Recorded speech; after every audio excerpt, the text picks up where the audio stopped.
Hey everybody, Diagnose here. Today we're going to be diagnosing and repairing a front seat belt that is malfunctioning. Let's jump into it. I have the car powered up and you can see what the issue is here. The seatbelt warning light is not on, and guess what? I don't have this seatbelt on. Not only that, but the seatbelt is not latching properly, and at times it won't latch at all, which is obviously a big safety issue. Now the car, it's not telling me in the passenger seat because nobody's sitting there. The pressure sensors in the seat are not indicating that somebody's there, and it's not an issue. But in my seat, it should be telling me my seatbelt's not on, and it's not.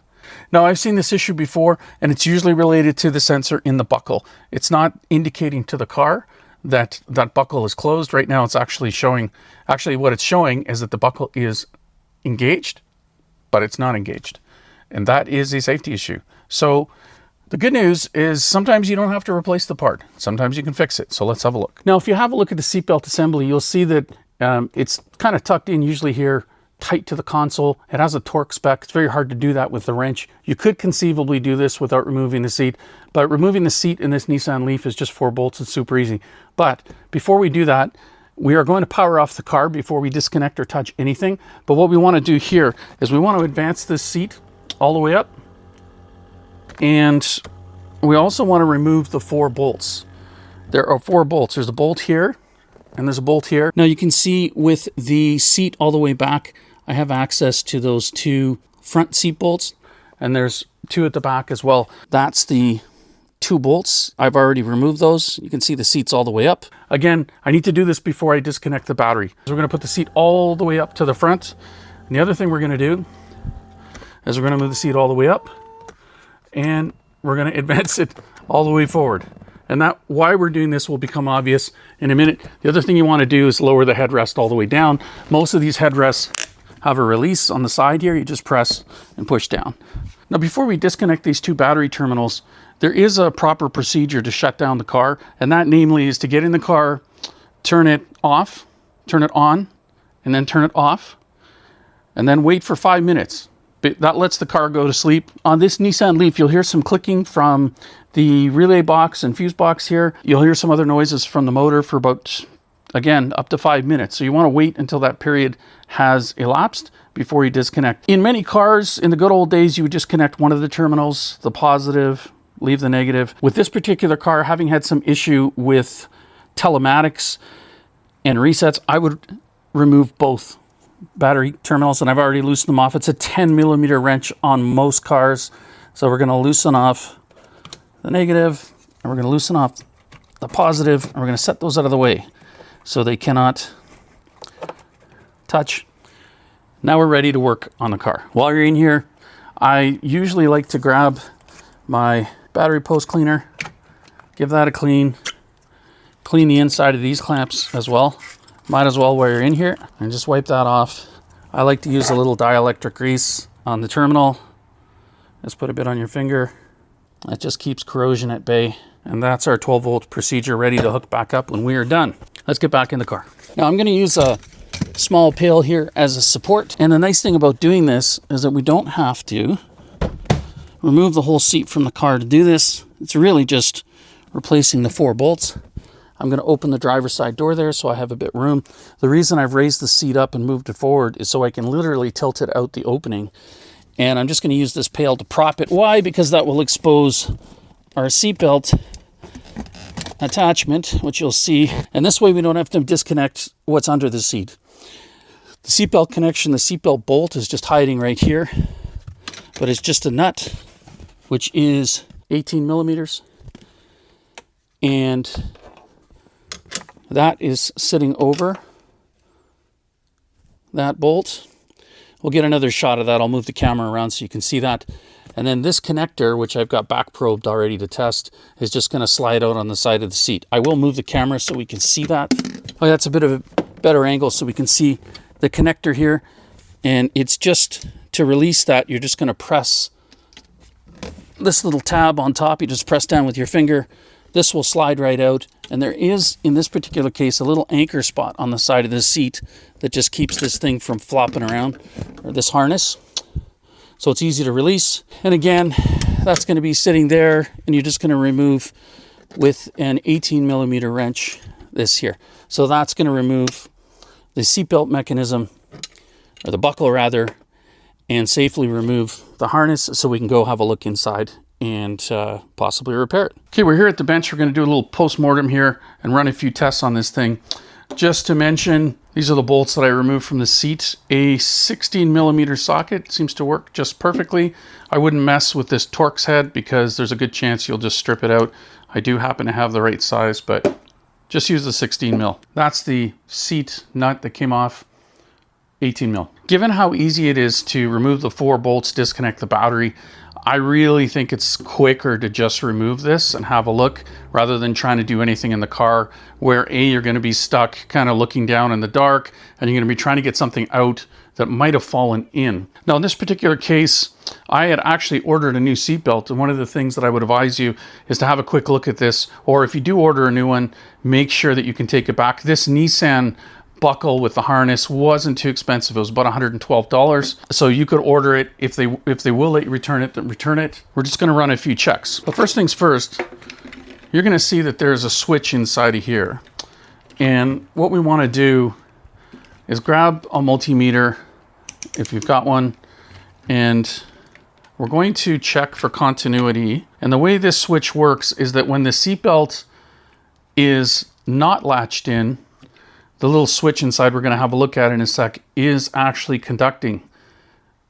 So it's just closing a circuit and illuminating that light. So I have back probed these two connectors. There's 2 little connectors in here. If you don't, this is just little pieces of wire I have in there, but you can just take the probes and just literally check those. Again, I'm just checking for continuity. What I found out here is that the switch is probably okay. The reason I'm saying that is because in its closed circuit state, that light should have been illuminated. The reason it wasn't is because was that little thing. Little washer probably fell out of a pocket, probably my pocket to be honest, and lodged itself in. And I found it when I took this thing apart. We're going to take the seatbelt apart and we'll just show you how this works. This seatbelt and other seatbelts that I've taken apart usually use little Torx bolts. And in some cases, they have a Torx bolt that has a little pin in the middle to prevent you from removing it. You see that hole at the end? So that allows you to remove them. You can order those. I think I just got these off Amazon, a set of them, but they have come in handy. In this case, it is just a T10. I happen to have some of these Snap-on tools for this 2018 LEAF SL. And you do need to look up, if you're going to order one of these things, you do need to look up the parts specifically because they're different colors for different interiors, and there may or may not be different versions, although I doubt it, for the different cars. So make sure you get the part number, talk to your dealer with your VIN. And the way this works, this particular housing, yeah, you're just gonna lift up and then you'll see it'll just come apart. Just be careful what you're pulling on. There's our 2 pieces. And this is the switch in question here. And it slides back and forth depending on what position the belt is in. In the position that it was in, there's a little pin here and it actually engages. I'll just get out my pick here. It engages with this little slot right here. Let's get up tighter. That little slot right there. So when you're putting this back together, you do want to make sure that that little pin there aligns with that right there. Otherwise, the belt's not going to work. And obviously, don't pull on anything. When you take this apart, you may indeed, in my case, find out that, you know, look in here. The washer was actually still stuck in here, but at least you can really inspect closely, possibly find something. There may be a piece of change in there. You can see nowadays with pennies going out, you're not going to see a lot of those, but it was a little washer that had us stuck here. I would not suggest spraying anything in, especially not lube, because it's possible that if you do that, you're going to get some material on here that's going to be problematic. One thing I would say is that if you got this apart, I would grab a little bit of contact cleaner, which I happen to have over here. And what I'm going to do is just put some on the Q-tip off camera. So I've just dampened this with contact cleaner, and I'm going to go in here on the sliding contact surface and just clean that up. And you can see there's a little dirt on there. We'll just clean that up. And again, make sure there's no debris in there. And one thing you might want to consider while you have this all apart is using some dry lubricant. I wouldn't use any graphite, but I do have some lubricant. Spraying cleaner into this, spraying any kind of lubricant into this is probably just going to contaminate these contacts, and that's why you should not do that. But with these pieces apart, this is a Specialist dry and dust resistant. It's a PTFE spray, and it's not a terrible idea with the belt apart like this to give it a quick spray, but we want to make sure we don't get any of this on that contact, and we want to allow the PTFE spray to dry. We're just going to spray a little bit on there, and we'll let that dry or even blow it off. And what that's going to do is ensure that that belt is nice and smoothly operating.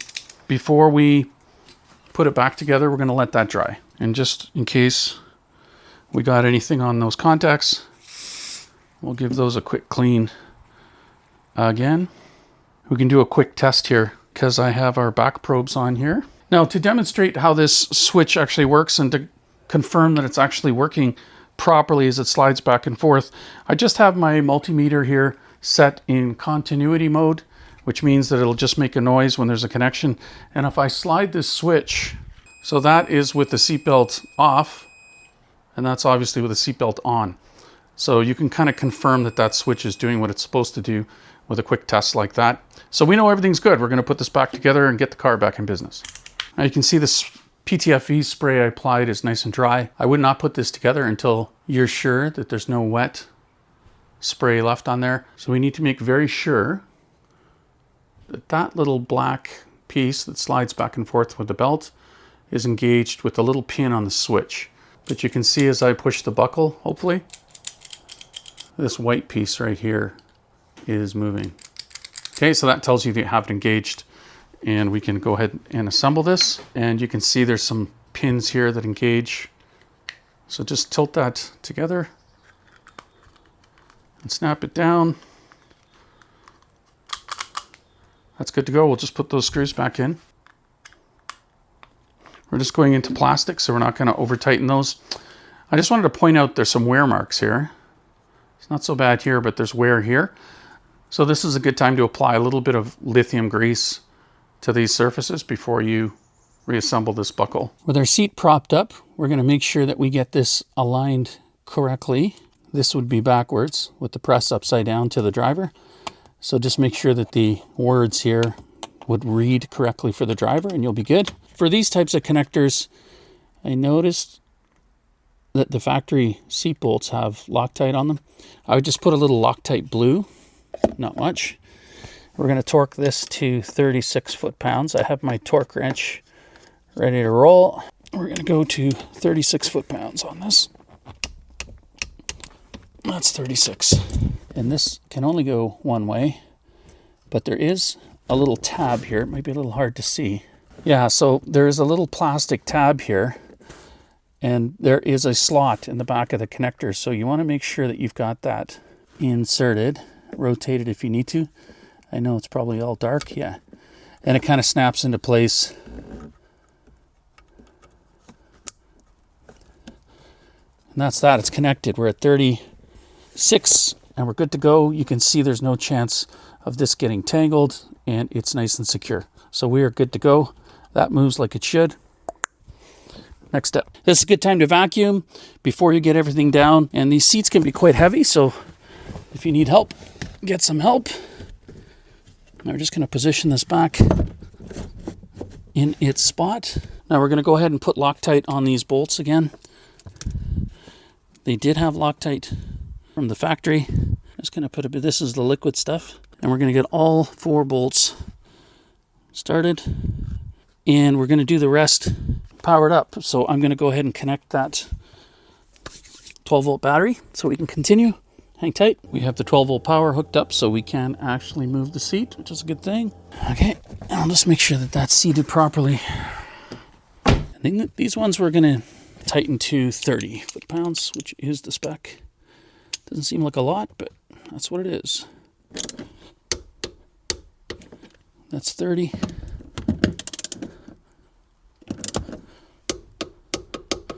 That's That's 30. So, good news. I have a light on the dash telling me that my seatbelt is off. And when I buckle it, it goes off. And you can just see up top there, light on, light off. This job is done. All right, well, there you go. A pretty complete tutorial on how to remove, diagnose, and possibly replace a faulty seatbelt. Hope you found that useful. Have a great day.